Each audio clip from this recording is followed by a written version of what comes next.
Halo, assalamualaikum warahmatullahi wabarakatuh. Ketemu lagi di sini. Saat ini kita akan membahas mengenai materi sistem pencernaan pada manusia. Di bagian pertama ini akan kita bahas mengenai jenis-jenis nutrisi yang diperlukan oleh tubuh.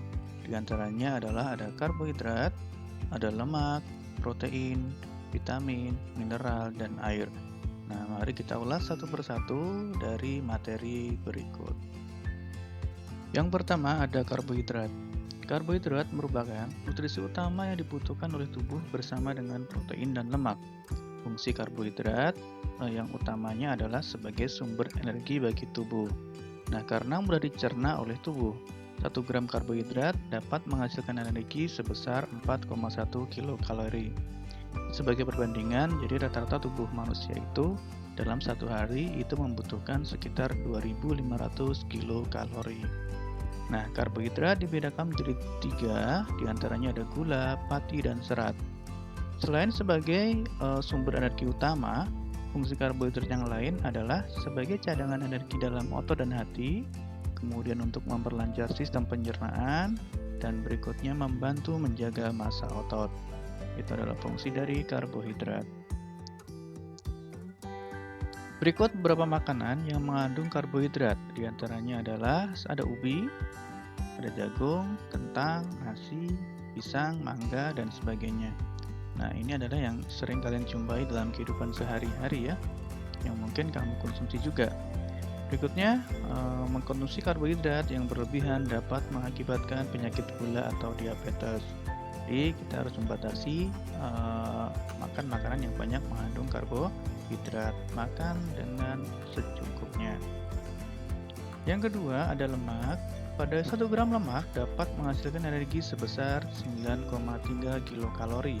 Berbeda dengan karbohidrat yang lebih sedikit, tapi tadi karbohidrat adalah sebagai sumber energi utama. Ya, karena apa? Karena dia langsung dapat dicerna oleh tubuh. Sementara lemak energinya lebih besar, tapi tidak bisa langsung dicerna oleh tubuh. Nah, itu bedanya. Selain berfungsi sebagai cadangan makanan, nah fungsi lemak utamanya itu sebagai cadangan makanan, lemak juga dapat berfungsi untuk yang pertama, melakukan vitamin A, D, E, dan K atau vitamin A, D. Yang kedua, melindungi tubuh dari perubahan suhu lingkungan, biasanya melindungi dari suhu yang dingin ya. Terus kemudian yang ketiga, melindungi tubuh dari benturan. Kalau terbentur, kalau lemaknya banyak, dia nggak terasa sakit ya. Nah, berdasarkan struktur kimianya, lemak dibedakan menjadi lemak jenuh dan lemak tak jenuh. Lemak biasa kita temukan pada biji-bijian, susu, daging, keju, dan minyak. Kelebihan lemak jenuh dalam tubuh dapat meningkatkan kolesterol dalam darah yang dapat mengakibatkan penyakit jantung koroner dan stroke atau obesitas. Itu kalau kelebihan lemak. Selanjutnya yang ketiga ada protein. Fungsi protein bagi tubuh diantaranya adalah yang pertama sebagai sumber energi. Nah, 1 gram protein itu setara dengan 1 gram karbohidrat ya energinya. Kemudian yang kedua untuk pertumbuhan dan mengganti sel-sel yang rusak. Kemudian yang ketiga adalah pembuat enzim, hormon, dan antibodi. Itu adalah fungsi dari protein. Protein dapat bersumber dari hewan yang disebut protein hewani dan tumbuhan yang disebut protein nabati. Contoh protein hewani diantaranya ada ikan, daging, telur, susu, dan keju. Contoh protein nabati adalah ada kacang kedelai, kacang hijau, dan sebagainya. Ini terdapat pada kacang-kacangan biasanya ya. Nah, yang kalian konsumsi itu ada kacang kedelai yang dibuat tempe, itu sangat bagus ya. Berikutnya ada kelebihannya. Kelebihan mengkonsumsi protein, nah dapat menyebabkan berkurangnya jumlah kalsium dalam tubuh sehingga mempercepat osteoporosis. Jadi semua itu kalau dikonsumsi secara berlebihan itu dapat menyebabkan hal-hal yang negatif dalam tubuh. Berikutnya yang keempat ada vitamin. Secara umum, vitamin memiliki berbagai fungsi, yaitu mengatur metabolisme, menjaga penyakit kronis, memelihara nafsu makan, kesehatan mental, dan kekebalan tubuh. Itu secara umumnya. Nah, tetapi vitamin itu kan sangat banyak. Nah, seperti apa? Nah, vitamin dibedakan menjadi 2, yaitu vitamin yang larut dalam lemak, itu ada vitamin A-DEK tadi. Kemudian vitamin yang larut dalam air, itu ada vitamin B dan vitamin C. Ya, mari kita ulas. Nah, berikut beberapa jenis dan manfaat vitamin. Vitamin ada A, B, C, D, E, dan K. A, B, C, D, E, dan K. Manfaatnya adalah untuk vitamin A menjaga kesehatan mata, meningkatkan sistem kekebalan tubuh, pertumbuhan tulang, dan menguatkan gigi. Nah, sumbernya dari susu, telur, hati, sereal, dan sebagainya. Kemudian vitamin B, fungsinya atau manfaatnya mengatur fungsi tubuh, membantu untuk menghasilkan sel darah merah.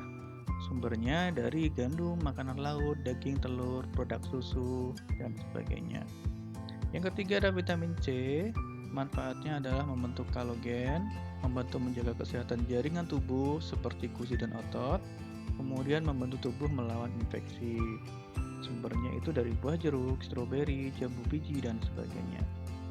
Yang berikutnya ada vitamin D, fungsinya menguatkan tulang dan gigi, membantu tubuh menyerap kalsium pembentuk tulang. Sumbernya dari kuning telur, minyak ikan, dan sebagainya. Vitamin E itu sebagai antioksidan dan membantu melindungi sel dari kerusakan, penting bagi kesehatan sel-sel darah merah. Sumbernya dari minyak sayur, kacang-kacangan, dan sebagainya.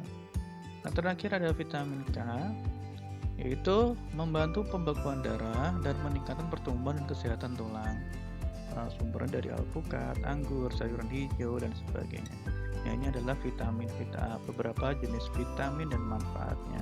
Meskipun nanti terbagi menjadi banyak vitamin lagi, contohnya ada vitamin B1, B2, B3, B kompleks, dan seterusnya ya.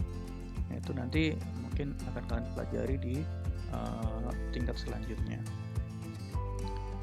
Selanjutnya yaitu yang kelima ada mineral. Mineral berfungsi dalam proses pembangunan sel, membantu reaksi kimia dalam tubuh, mengangkut oksigen ke seluruh tubuh, pembentukan dan pemeliharaan tulang. Itu secara umum ya, karena pada dasarnya nanti mineral juga dibedakan menjadi banyak ya. Nah, ini adalah contoh dari beberapa mineral yang terdapat dalam tubuh.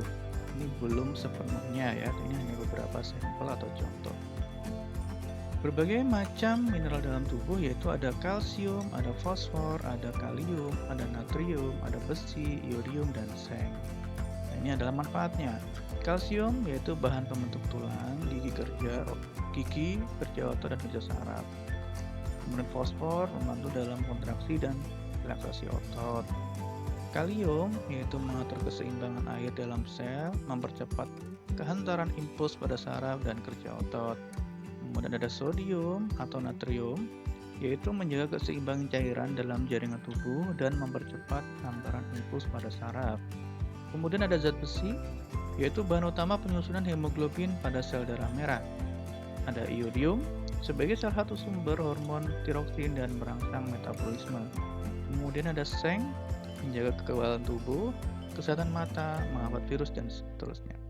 Nah, ini adalah contoh dari beberapa mineral yang terdapat yang diperlukan tubuh ya khususnya. Nanti sebenarnya masih banyak ya, masih banyak dari ini. Terus kemudian yang terakhir ada air. Nah, air memiliki fungsi diantaranya adalah sebagai zat pelarut, pembentuk sel cair dan cairan tubuh, mengatur suhu tubuh, pelumas, membantu pencernaan makanan, media transportasi, dan media pengeluaran sisa metabolisme. Nah, hampir 72% tubuh kita itu terdiri atas air ya. Selebihnya ya tinggal zat padatnya.